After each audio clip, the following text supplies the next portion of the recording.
So real quick before the video starts, if you guys enjoy it, remember to leave a like, and if you want to see more like it, remember to subscribe. Anyway, today I'm back on MAX, and I'm taking on a pretty significant task of reviewing all 50 new items added in part 2 of MAX's Easter event. Now this event is still playable, and it's probably going to be running up until May, so if you haven't gotten all of the egg items yet, then you can just go over to the portal in the middle of the map here, and you can still get all of the eggs. So if you need them, go for them still. And if you need help on getting any of the eggs, there are guides in the Turbo Studios Discord server. With that being said, we've got a lot of items to get through, so I'm just going to get right into this, and we're not going to be spending a lot of time on each item. Oh, and before I get too into it, I also want to say a lot of the items are supposed to have special effects, but a lot of them aren't implemented into the game yet. A lot of them are going to be getting added in the 3.0 update, which means as of right now, I'm just ranking these items based on what they do at this very moment in time. Anyway, let's start off with the F tier with Humpty Dumpty. It's a wall. It's a wall item. Next up, we've got the Radio Tower, the Builderman's Royal Welcoming, and the Serene Fountain.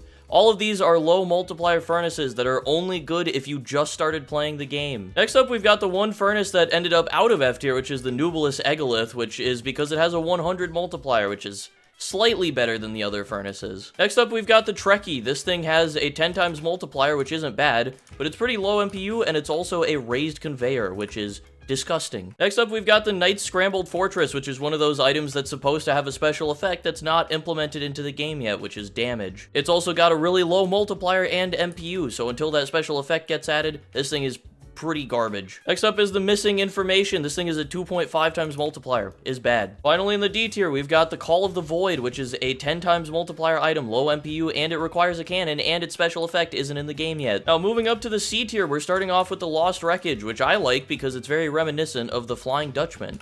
Like an upgrader version of that thing, which is cool. It's got a 14 multiplier, 1.69 MPU. It's okay. It's also got Bubbly, which really sucks and is annoying to deal with, which is why it's a little bit lower. Next up, you've got Can-It, which is just a terrible, terrible reference. It's also low multi, low MPU. It's, whatever. The Ketchup Factory. This changes your ore's color. It's also got a low MPU, low multiplier. It's whatever. You've got the Highway Showdown, which actually has a 12 multiplier, which early game isn't too bad, but low MPU, it's whatever. You've got the Crystal Quartz Quarry, which has a 7 multiplier, 1.62 MPU. It's all low. It's whatever. The Malware Injector, which, do I need to say it again?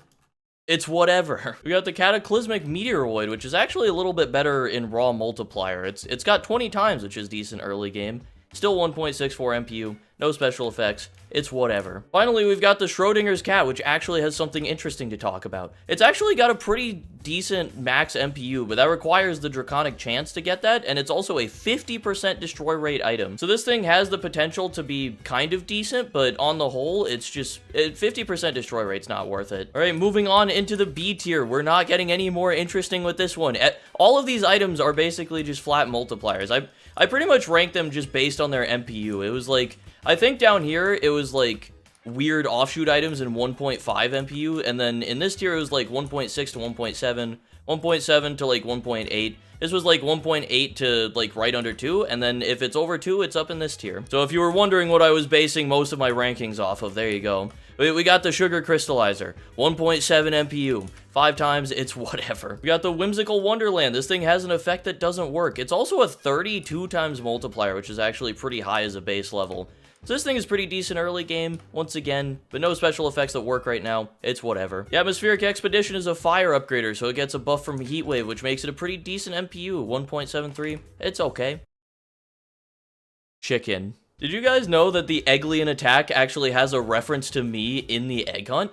When you collect the egg, the little flavor text goes, "Raw!" And I go, "Raw!" on my streams a lot, so it's a reference to me. This thing is an overtime upgrader, which honestly really doesn't change anything, because if you're still using it, then you probably don't have the Oceanic Piano.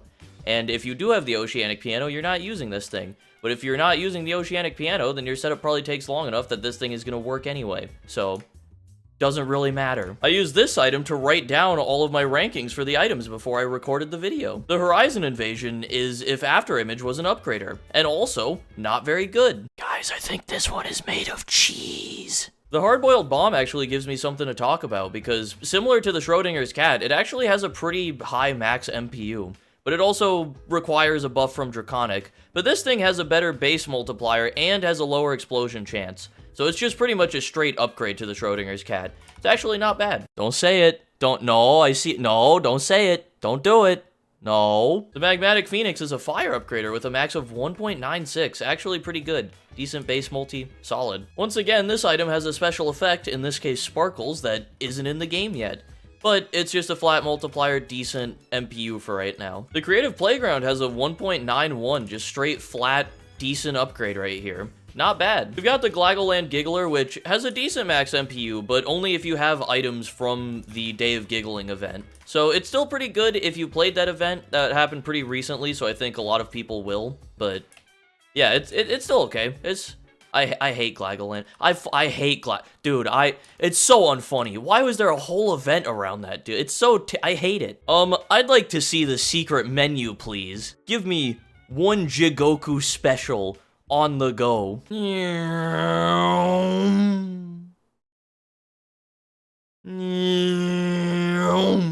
The perfect timing manages to seamlessly pull off 2 puns at the exact same time. It's crazy.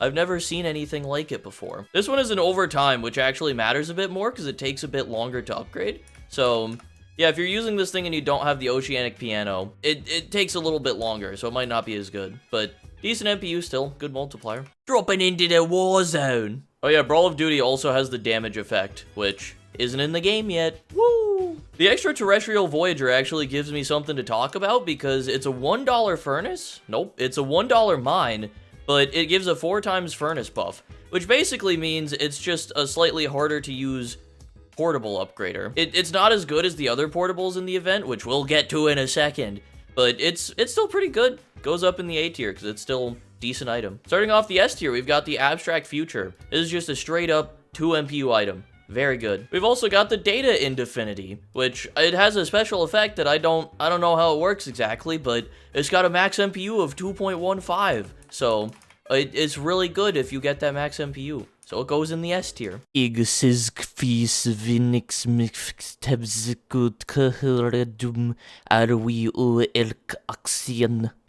is a reference to AA, but not the one that your dad is in. This thing is a max 2 MPU, prefers glow. Again, just 2 MPU, very good upgrader. The non-existent Atomizer. This thing is so tiny. Like, look, it's so cute. Look at how small it is. It's a 2 MPU to 1 unit long. My god.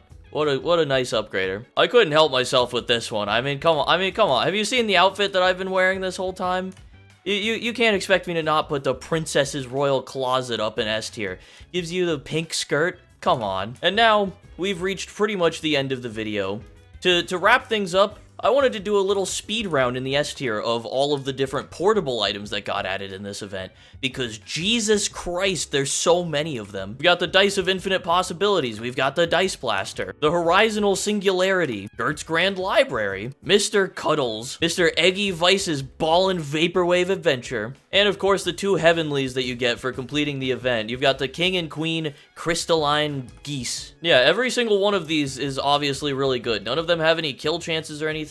They're all just straight up, like, flat upgrade portables, pretty much. So yeah, obviously, very powerful. And there you have it. All 50 of the new Easter egg items added in MAX, ranked in tier list fashion. Thank you guys for watching. I appreciate you checking out this video. As always, let me give a shout out to my current channel members, and then I'll get out of your hair. We've got Atrax, Financial, Bust, Arctic, Croco, Sungaze, The Quirk, Some Person, Bestie, Ace of Noobs, Peta, Sendel, Sinise, Riley, Phantom, Surflane, Zeno, Master I Not, Noisy, K20, Hyza, Enrique, Jimmy, Zay2 Shifty, Jimmy, Alelo, Pixie, Corn, Dwayne, Bryce, Neko, Lynx, Maxis, Scoliosis, Hora, Vizzy, DeWickle, A Creative Name, Oof, Equinox, Mini, Dinorex, Tebnoob, Fished, McNeely, Blue Bowling Ball, Avoided the Spooter, Snowy, Oracle, and Treyas. Thank you guys very much for being channel members, even if most of you did come from Spooter gifting memberships. I appreciate it. A special shout out to Spooter. Thank you, man. Anyways, as always, thank you for watching. I'm going to be streaming again on Thursday, maybe on Monday or sometime sooner as well. So be there for that. Come watch me stream. It would be very cool. Also, check out my COD Zombies podcast. All right, that's all I got. Thanks for watching, everyone. Bye-bye.